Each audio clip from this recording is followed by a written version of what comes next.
Hello les amis, je vous retrouve pour une nouvelle vidéo sur le basket en NBA, le suivi des San Antonio Spurs et surtout de Victor Wembanyama. Et cette nuit, c'était un retour de Wemby après sa blessure il y a 2 matchs. On pensait que peut-être il ne pourrait pas rejouer tout de suite. Et ben il était là et il a été encore exceptionnel, je dis bien, pour le match face aux Dallas Mavericks remporté par les Spurs 139-120 avec un Wemby extraordinaire. Il n'a joué que 26 minutes.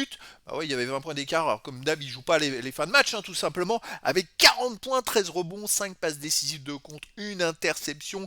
Fantastique Wemby.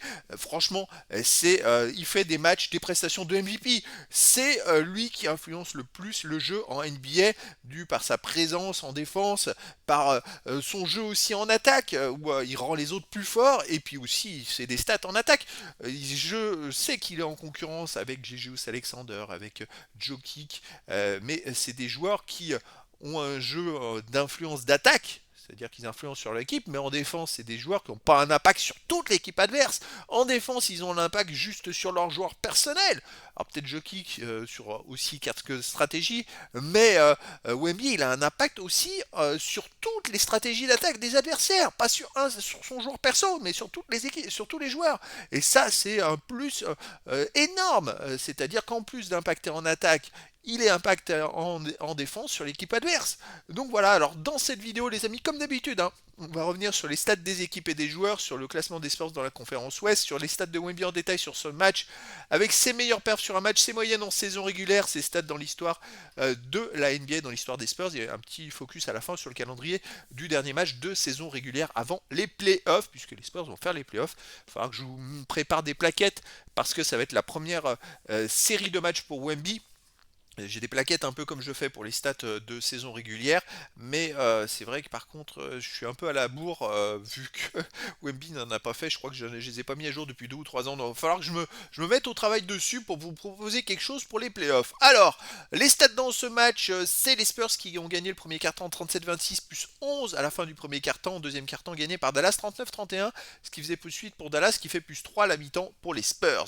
Troisième carton 40-28 pour les Spurs, plus 12, ça fait plus 15. Dernier carton gagné par les Spurs 31-27. Donc voilà, je dirais une deuxième mi-temps plutôt tranquille. Au niveau des statistiques d'équipe, il y a eu 54% au tir à 45% pour les Spurs. Voilà, c'est énorme. Puis une équipe à plus de 50% au tir, c'est énorme. À 3 points, 40,6% pour les Spurs à 37,5%. Léger avantage pour les Spurs face aux Mavericks. Les lancers francs, 96% pour les Spurs, à 78% pour les Mavericks, c'est énorme. Ils ont fait 26 sur 27 les Spurs. Alors qui a raté de lancer franc, c'est Wemby, 10 sur 11, mais c'est quand même assez énorme pour un joueur de cette taille. Mais voilà, 26 sur 27 au lancer franc, c'est fantastique. Franchement, bravo aux Spurs. Les rebonds, 48 à 35 pour les Spurs, plus 13. Les rebonds offensifs, 14-13, mais pour les Mavericks, mais bon, plus 13 rebonds au total. 30 passes décisives à 26 pour les Spurs. Les interceptions, 7 à 4 pour les Mavericks. Les contres, 6 partout. Bon, c'est équilibré. Les ballons perdus, 7 seulement pour les Mavericks à 11 pour les Spurs. Bravo les Mavericks, ils n'ont pas perdu beaucoup de ballons. Mais c'est fou de perdre le match de 20 points alors qu'ils ont perdu que 7 ballons.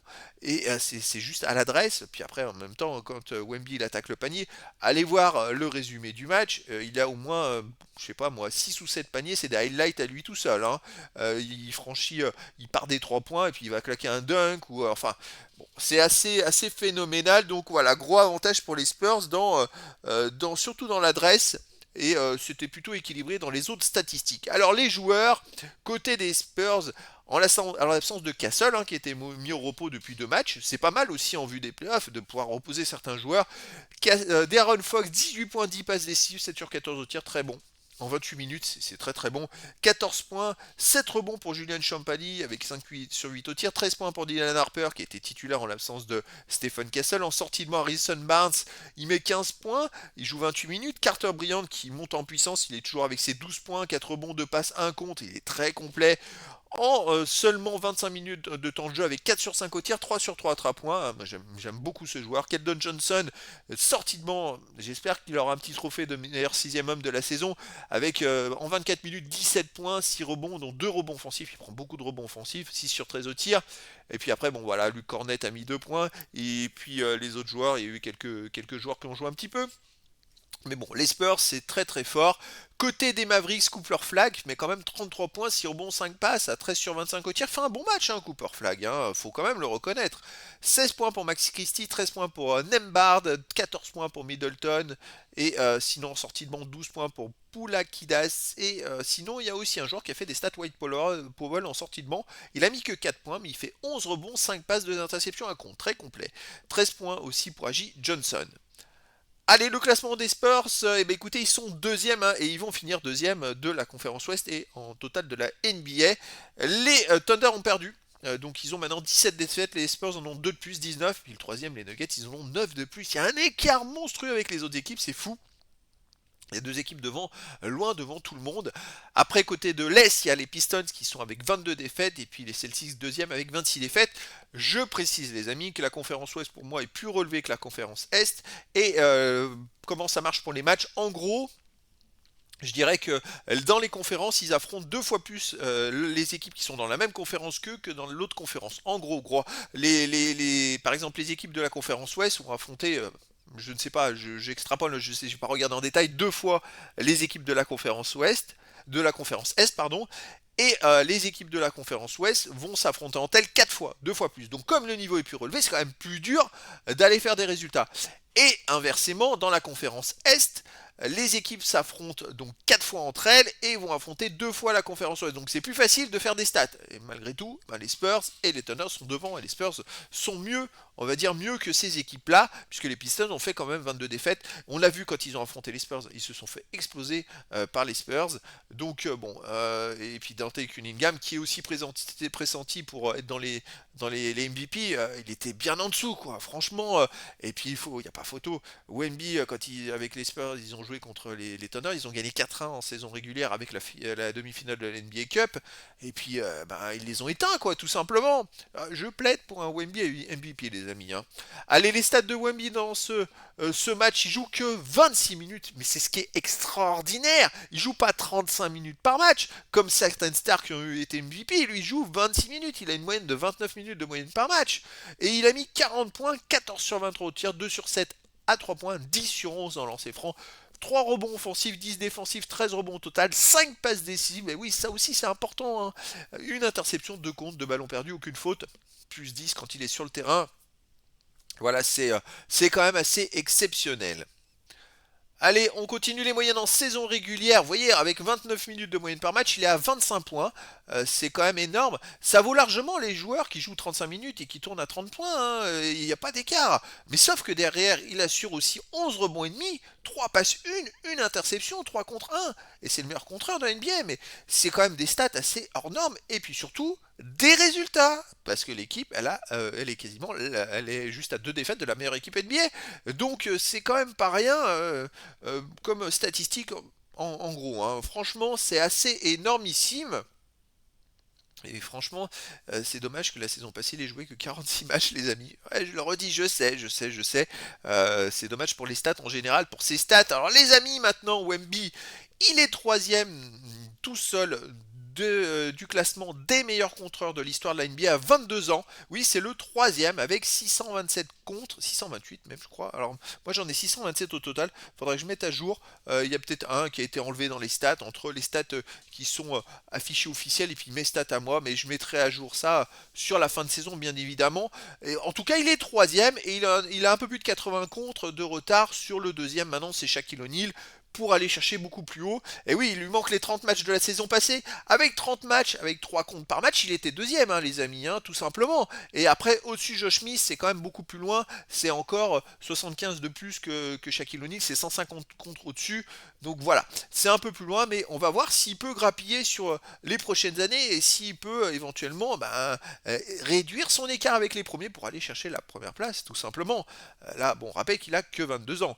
Alors sinon, les autres statistiques à 22 ans, bon, il reste qu'un match, je sais même pas s'il va jouer le dernier match de saison régulière, mais à 22 ans, maintenant, il est 44e de l'histoire de la NBA au nombre de points. Donc il fait mieux qu'à 21 ans, il est 54e, et à 20 ans, il était 49e. Donc alors à 20 ans c'est relatif parce qu'effectivement il n'y avait pas tous les joueurs, il y a beaucoup de joueurs qui ont commencé à 21 ans, 22 ans et puis après ça s'est lissé. Donc c'est plus parlant une stat de 22 ans comparé et qui progresse comparé à du 20 ans, parce que je trouve que c'est parlant vu qu'il n'y avait pas tous les joueurs à 20 ans, et en plus à 20 ans il avait sa première saison alors qu'il y avait des autres joueurs qui avaient déjà joué 2 ou voire 3 saisons de NBA. Donc voilà, moi je trouve que c'est plus parlant à 22 ans, et si il a progressé comparé à ses 20 ans, c'est vraiment intéressant. Sinon, les tirs marqués, bah, c'est autant qu'à 20 ans, il est 56e, tir tenté 57e, 21 aux 3 points marqués et 21e. Hein. Il était 47e à 20 ans et 23e à 21 ans. Et aux 3 points tentés, il est 16e. Donc c'est pas mal. Alors si on regarde à 23 ans, les amis, il est déjà 58e aux 3 points marqués et 49e aux 3 points tentés. C'est pas mal. Les lancers francs marqués, 56e au lancer franc marqué, 70e au lancer franc tenté. Les rebonds défensifs, il est 17e. À 21 ans, il était 27e et à 20 ans, il est 34e. Là maintenant, au rebond défensif, il est devenu le 17e meilleur rebondeur défensif à 22 ans de l'histoire de la NBA. Il est déjà 46e à 23 ans. C'est des stats qu'on va voir s'il peut rentrer dans les 10, hein, les amis, parce que le but c'est d'être dans les 10. Et puis s'il a une longue carrière, il y a beaucoup de joueurs qui sont dans ces stats-là, mais qui ont par exemple fait 10 ans de carrière et qui n'ont pas joué jusqu'à 38, 39 ans.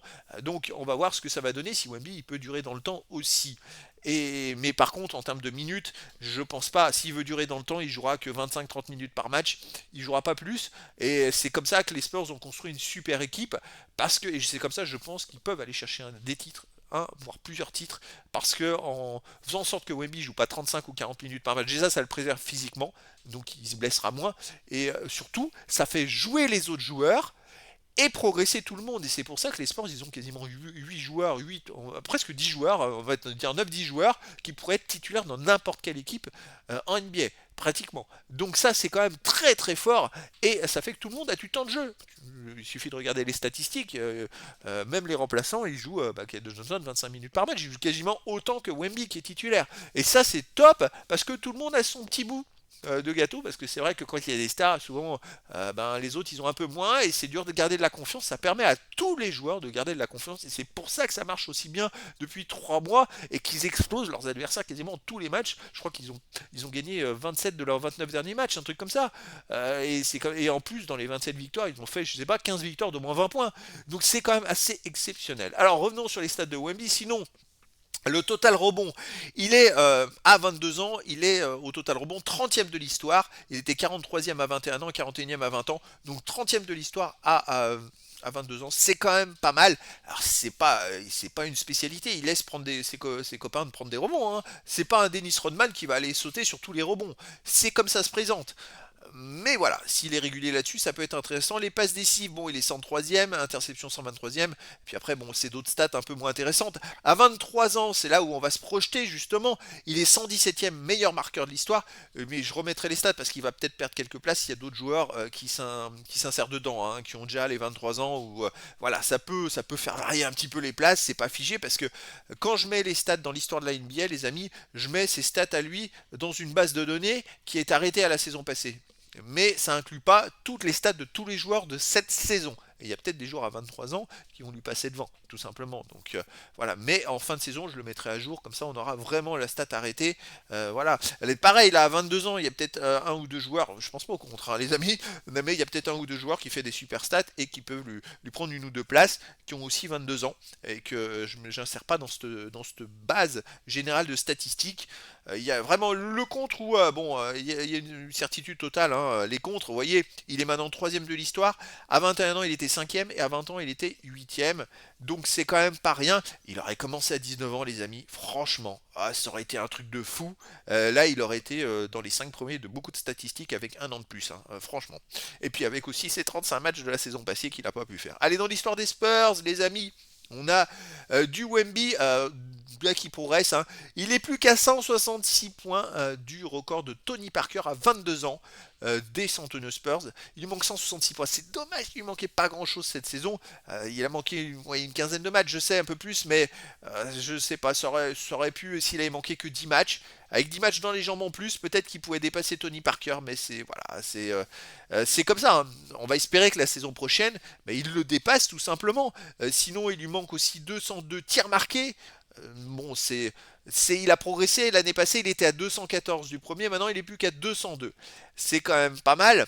Les autres statistiques, il a énormément progressé. Ce qui est dans le violet à 22 ans, c'est sa statistique en progression. Ce qui est en vert, c'est en régression dans l'écart entre lui et le deuxième s'il est premier, ou lui et le premier. Voilà, c'est important parce que comme ça permet de voir les variations. Il est quand même dans le violet un peu de partout.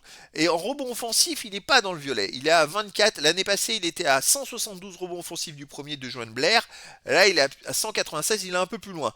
La différence, c'est que Joan Blair, il n'a pas fait 20 ans aux Spurs. Donc d'ici 2 ou 3 ans, je ne connais pas les autres stats. C'était pas forcément un joueur titulaire. Et il n'aura peut-être pas Wemby sur la durée. Il va pouvoir le dépasser. Donc on va suivre aussi les écarts. C'est ça qui va être important. Les interceptions, forcément, Tony Parker premier. Il était à 81 de Tony Parker la saison passée. Là, il est à 113. L'écart a augmenté. Mais parce que c'est pas son domaine de prédilection. Mais c'est pareil, il faut voir sur le long terme s'il peut s'insérer dans les meilleurs, hein, tout simplement. Vous voyez, il est troisième de l'histoire des San Antonio Spurs. Et quand on voit qu'il est septième au nombre de matchs joués et aussi en minutes, il est troisième en minutes. Tiens. Je trouve qu'il est bien classé pour le nombre de matchs joués. Mais voilà, il a très très peu joué de matchs en fait, les amis, comparé aux autres qui sont devant lui. Donc c'est quand même à souligner. Les rebonds offensifs, il est cinquième, hein, Tony. Il est cinquième. De Joan Blair est premier, mais il est cinquième, Wemby. Donc c'est pas ses stats de prédilection. Sinon, il est dans les trois premiers, sauf aux fautes. Bon, là, c'est pas non plus Mustang, voilà, hors norme, hein. En tout cas, je mettrai à jour aussi pour la saison prochaine pour repartir de l'avant. Il faudrait que peut-être que je réduise parce que c'est peut-être pas de nécessité de laisser toutes les statistiques affichées, peut-être l'écart avec le premier, je sais pas, je vais voir pour réduire, pour faire apparaître 20 ans, 21 ans. 22 ans, bien sûr, en comparaison, et puis mettre 23 et 24 pour l'année prochaine, pour qu'on ait un meilleur rapport, pour voir aussi sur un peu plus loin, jusqu'à 24 ans, ça peut être sympa. Allez, j'ai enlevé les stats dans l'histoire des Français parce que maintenant il y a au moins 15 Français en NBA qui cartonnent dans tous les sens. On a Maxime Reynaud, on a Moussa Diakhaté, on a tout plein de joueurs. C'est Kylian S qui revient.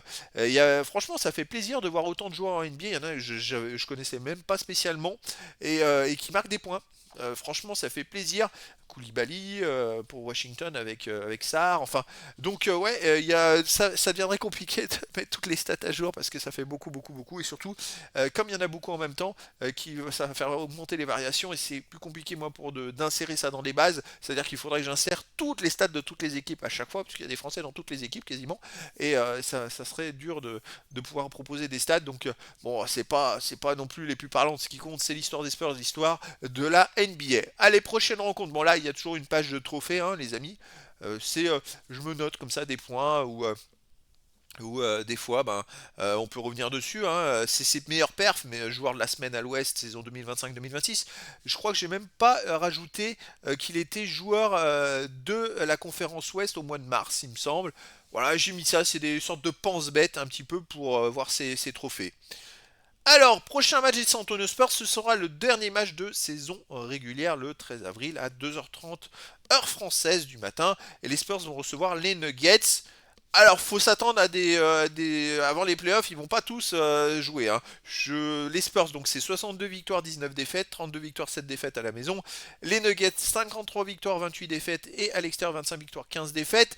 Moi, je pense que côté Nuggets, il n'y aura pas de Jokic ni Murray. Enfin, je pense qu'ils vont faire tourner. Souvent, le dernier match de saison régulière, c'est un peu ça. Côté des Spurs, ils ont déjà fait un petit peu tourner, mais ils vont pas faire tourner tout le monde non plus, hein. Donc, je pense qu'il faudra un minimum. Je suis pas sûr que Wemby va jouer ce match-là, puisque maintenant qu'il a joué, alors il a 64 matchs sur les 82 matchs de saison régulière, plus le match de la NBA Cup qui compte dans les 65 matchs minimum pour être dans les stats. Est-ce que c'est nécessaire qu'il joue? Ça, c'est la question. Peut-être que si Jokic joue, eh ben, il jouera peut-être pas. Si Jokic joue pas, je vois pas l'intérêt qu'ils se confrontent tous les deux, parce que c'est souvent très chaud dans le jeu, parce que Jokic c'est un joueur très physique. Il faudrait pas qu'il y en ait un des deux voilà, qui est. Le dernier match a été un peu compliqué, mais il n'y a pas d'animosité entre eux, hein. C'est parce qu'ils y vont, quoi. C'est des vrais compétiteurs, donc des vrais sportifs. Donc est-ce qu'il y a une nécessité qu'il y ait un affrontement maintenant, qu'il va y avoir les playoffs? Je sais pas. Donc si Jokic joue pas, peut-être que Wemby jouera pour histoire de se faire blesser, il rester en jambes. Il jouera 20-25 minutes. Et puis, ça se retrouve, tous ses copains vont lui filer plein de place pour qu'il marque plein de paniers si Jokic n'est pas là. Ça serait pas étonnant qu'il lui file et que Wemby fasse un gros carton. Mais est-ce nécessaire vraiment? Alors qu'ils vont jouer les playoffs et qu'ils vont jouer quelque chose, je dirais que s'ils jouaient pas les playoffs, ils se pourraient se faire plaisir. Mais là, est-ce nécessaire? Donc prochain match mitigé, je ne sais pas du tout ce qu'on va avoir. Si Wemby joue, bah, je vous ferai une vidéo. Et s'il joue pas, ça me permettra de commencer à préparer les prochaines vidéos pour les playoffs. Parce que là, il va y avoir du sport. Les amis, voilà, écoutez, je vous dis à très bientôt pour une nouvelle vidéo.